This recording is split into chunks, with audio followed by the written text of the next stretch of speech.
दोस्तों, किसी कारणवश मैं 21 जून के हरियाणा करंट अफेयर के क्वेश्चंस नहीं बना पाया था। इसी वजह से आज की वीडियो में हम 21 और 22 दोनों ही तारीख के करंट अफेयर के क्वेश्चनों को रिवीजन करेंगे और काफ़ी इंपॉर्टेंट क्वेश्चन है। अच्छे से इन्हें देखिए और रिवीजन कीजिए। और इसलिए भी आपको रिवीजन करना ज़रूरी है क्योंकि अब हरियाणा पुलिस कमांडो और हरियाणा पुलिस एसआई के फॉर्म भी निकल चुके हैं। तो ये दोनों ही फॉर्म ऑनलाइन स्टार्ट हैं। अगर आपने नहीं भरे हैं तो जल्द से जल्द इन्हें भर दीजिए। इनको भरने का पूरा प्रोसेस भी मैंने अपनी वीडियो में बता रखा है। क्या क्या क्वालिफिकेशन योग्यता है वो सभी बातें मैंने बता दी हैं। तो जल्द से जल्द उस वीडियो को देखिए, इसे अप्लाई कीजिए और अपने एग्ज़ाम्स की तैयारी कीजिए। क्या पता इस एग्ज़ाम्स में आपकी बात बन जाए।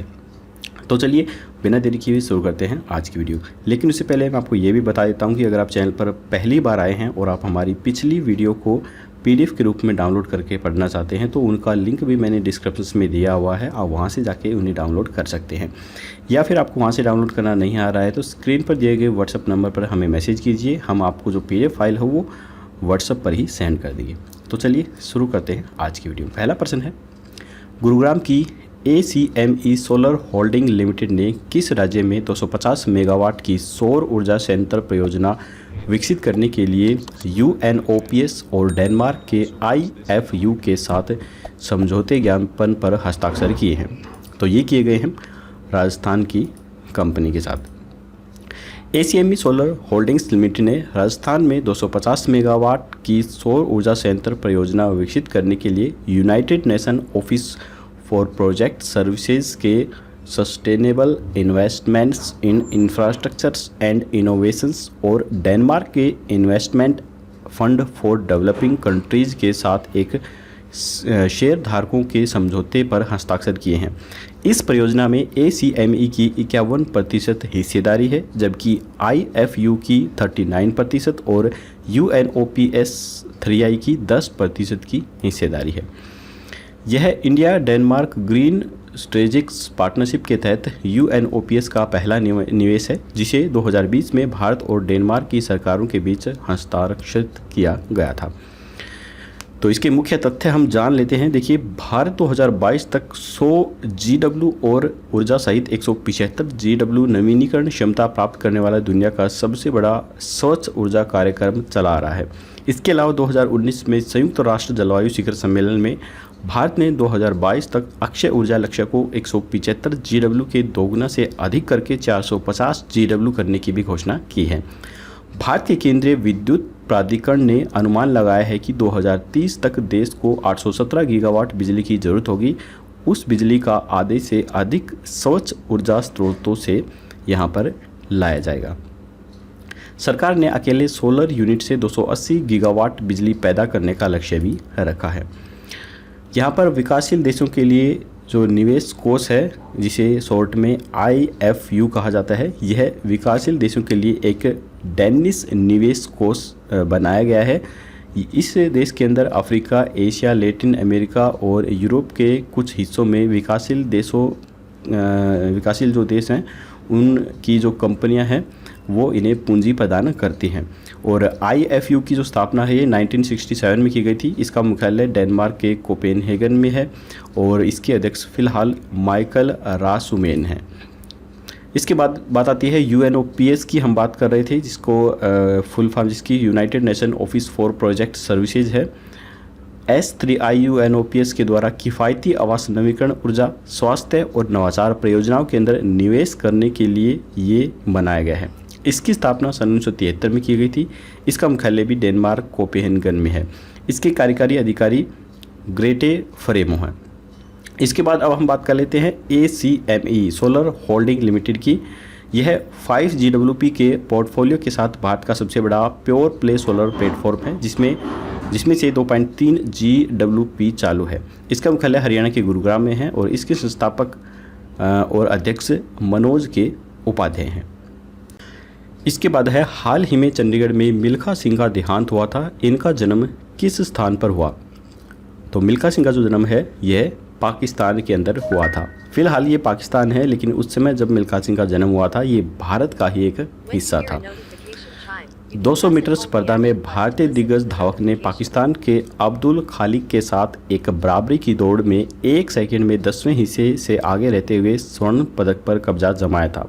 तब पाकिस्तानियों ने मिल्खा सिंह को लाहौर में 1960 की भारत पाकिस्तान खेल प्रतियोगिता में दौड़ के लिए आमंत्रित भी किया था। तो यहाँ पर हमारे मुख्यमंत्री मनोहर लाल खट्टर भी इनके ऊपर पुष्प चढ़ा रहे हैं और इनको श्रद्धांजलि भेंट कर रहे हैं। आप फोटो में भी इन्हें देख सकते हैं।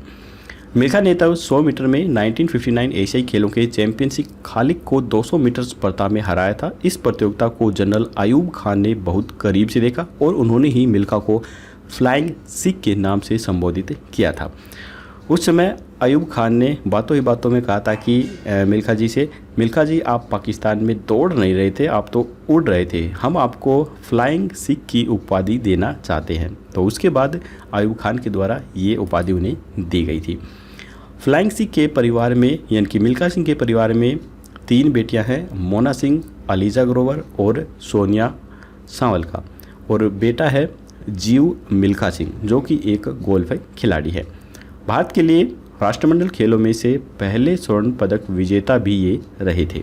इन्होंने कार्डिफ्स 1958 में 440 गज की दौड़ में जीत हासिल की थी। इसके अलावा इन्होंने एशियाई खेलों में 3 बार स्वर्ण पदक भी हासिल किया था।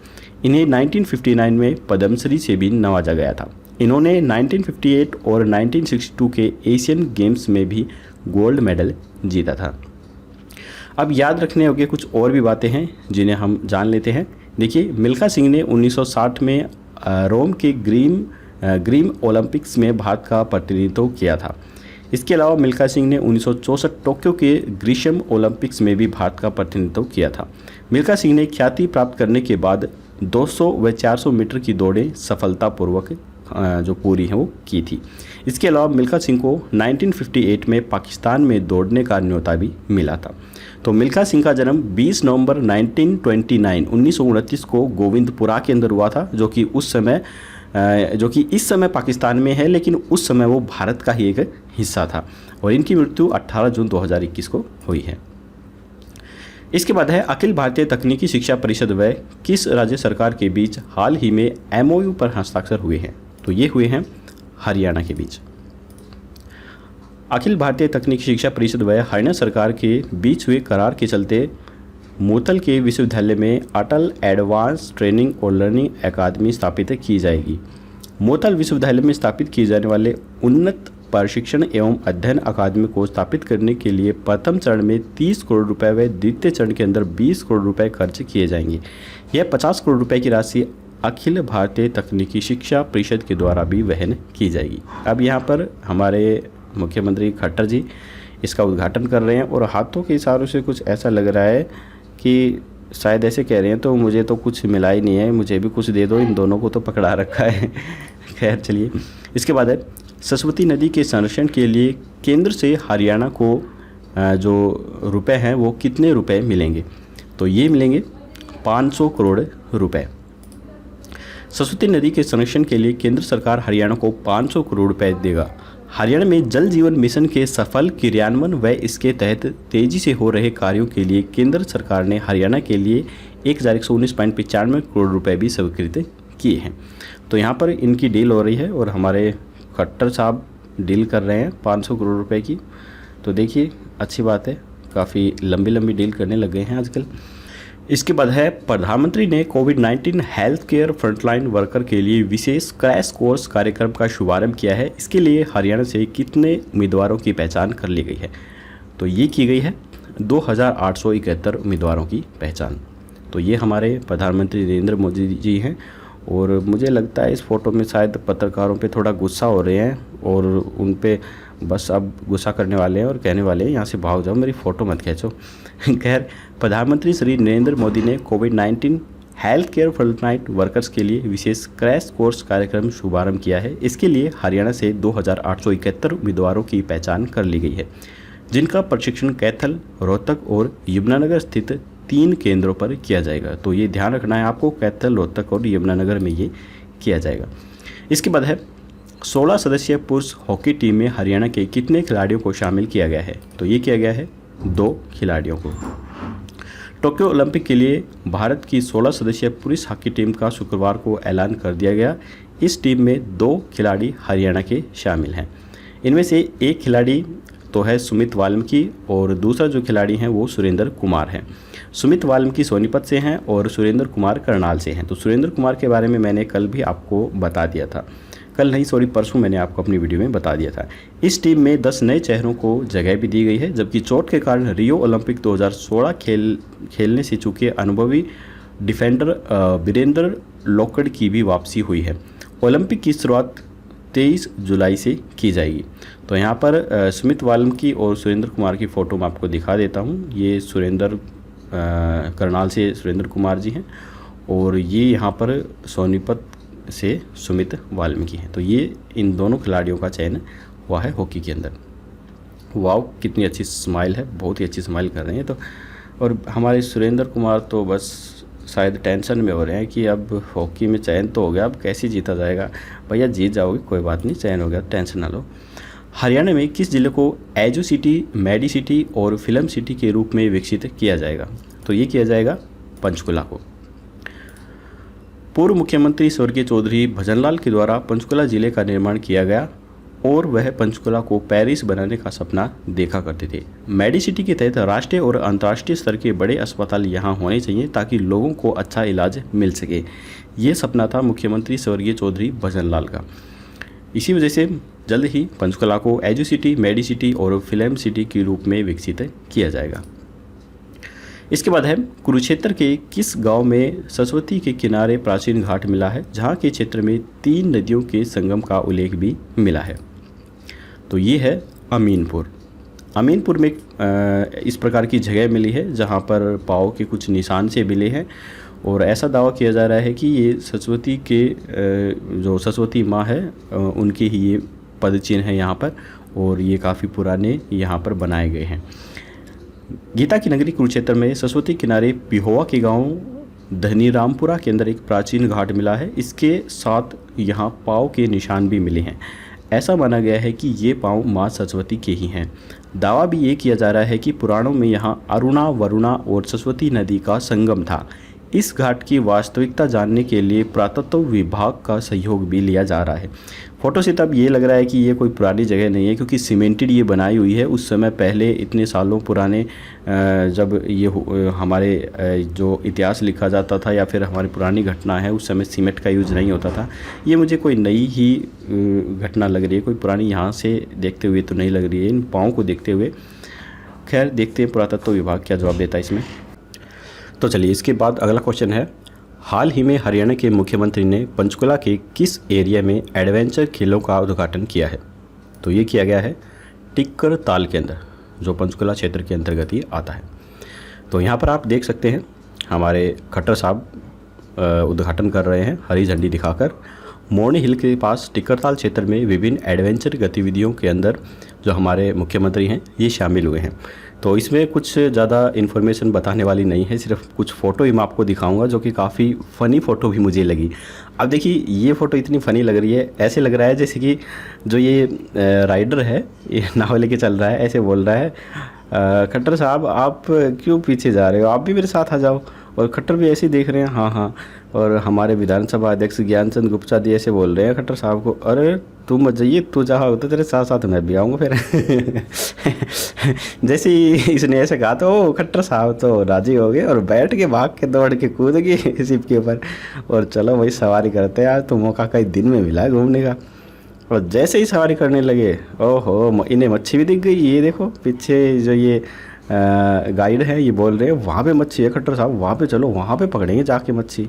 खट्टर ने भी क्या देर थोड़े लगाई, तुरंत घुमा दिया हैंडल, चलो भाई मच्छी पकड़ेंगे। आज तो कई दिन हो गए बस ये राजनीति करते हुए, उद्घाटन करते हुए, तो पूरा इंजॉय किया खट्टर साहब ने तो इसके अंदर।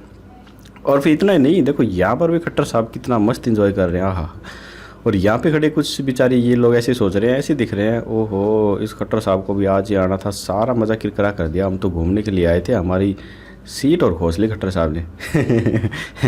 तो यहाँ पर भी खट्टर साहब खूब इंजॉय कर रहे हैं। पीछे ये पुलिस वाले सेल्फी ले रहे हैं खट्टर साहब की, ये देखो ये फ़ोटो खींच रहे हैं। और इस फ़ोटो में तो देखो बस आप देखते रह जाओगे, हाँ हाँ ऐसा लग रहा है बस खट्टर साहब ऐसे कह रहे हैं फोटोग्राफर को, भाई जल्दी जल्दी फ़ोटो खींच ले, अब मैं तो उड़ूंगा ऊपर जाके और आहा ठंडी ठंडी हवा लेके आऊँगा। कई दिन में मिला है मुझे ये गुब्बारा उड़ने वाला। तो खट्टर साहब ने तो खूब इन्जॉय किया है। तो ठीक है, जल्दी जल्दी साहब फ़ोटो लो इनकी।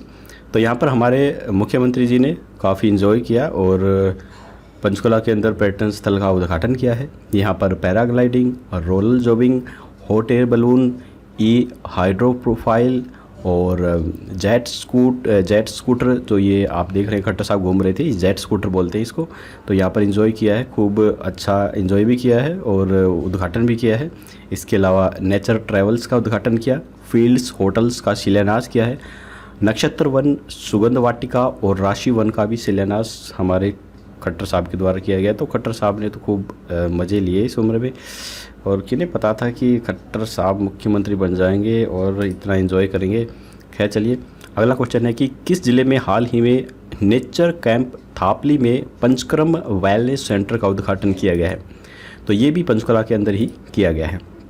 तो यहाँ पर आप देख सकते हैं हमारे खट्टर साहब रिबन काट रहे हैं और पीछे से हमारे विधानसभा अध्यक्ष ज्ञानचंद गुप्ता जी ऐसे लग रहे हैं जैसे कि बोल रहे हैं, छोड़ूंगा नहीं, बख्शूंगा नहीं तुझे, तू घर पे चल, तुझे बताऊंगा मैं क्या तो रिबन काट रहा है यहाँ पे।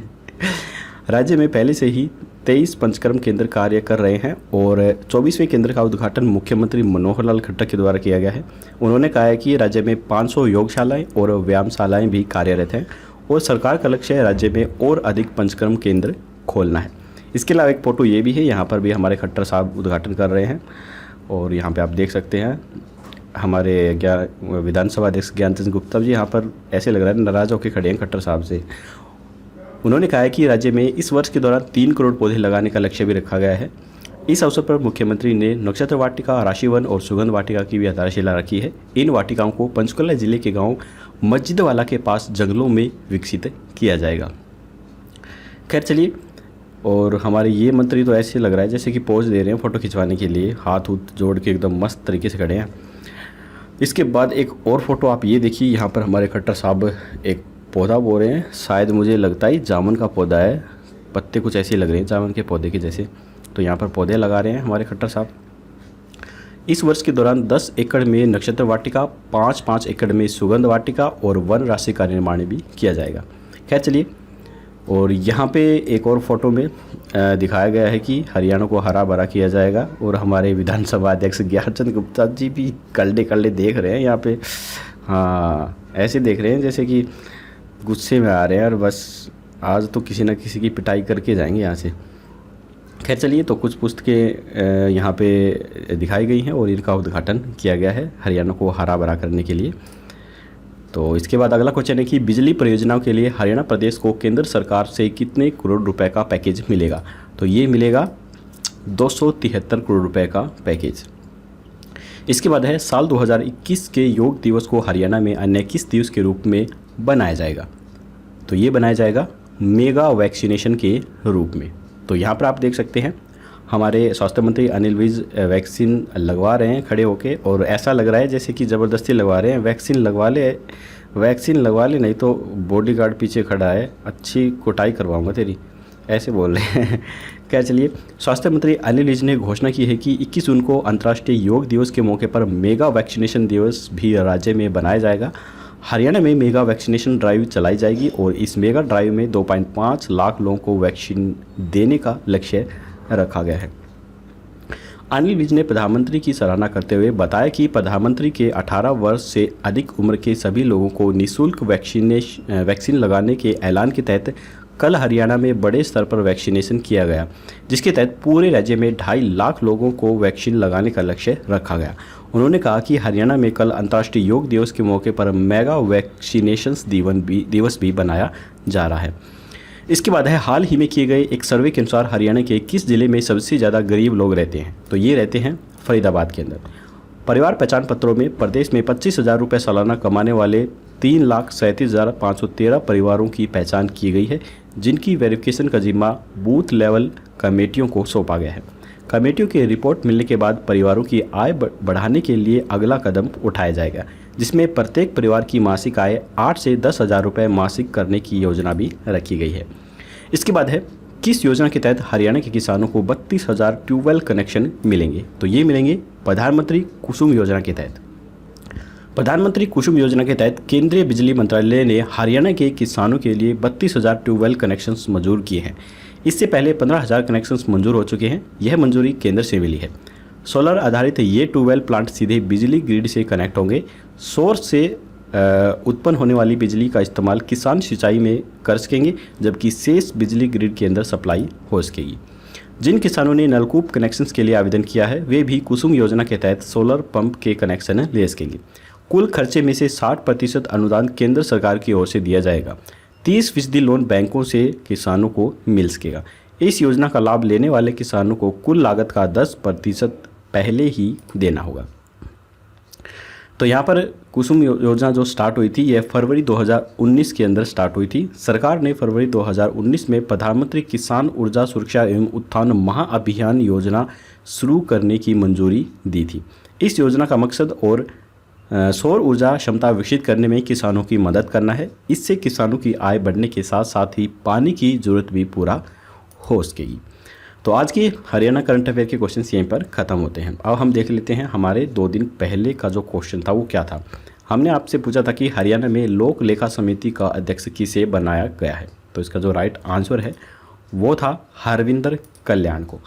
विधानसभा अध्यक्ष ज्ञानचंद गुप्ता ने विधायक हरविंदर कल्याण को वर्ष 2020-21 के लिए लोक लेखा समिति का अध्यक्ष मनोनीत किया, जबकि विधायक किरण चौधरी, डॉक्टर अभय सिंह यादव, भारत भूषण बत्रा, नरेंद्र गुप्ता, सुधीर कुमार सिंगला, वरुण चौधरी, जोगीराम सिहाग और रणधीर सिंह गोल को कमेटी का सदस्य भी मनोनीत किया गया।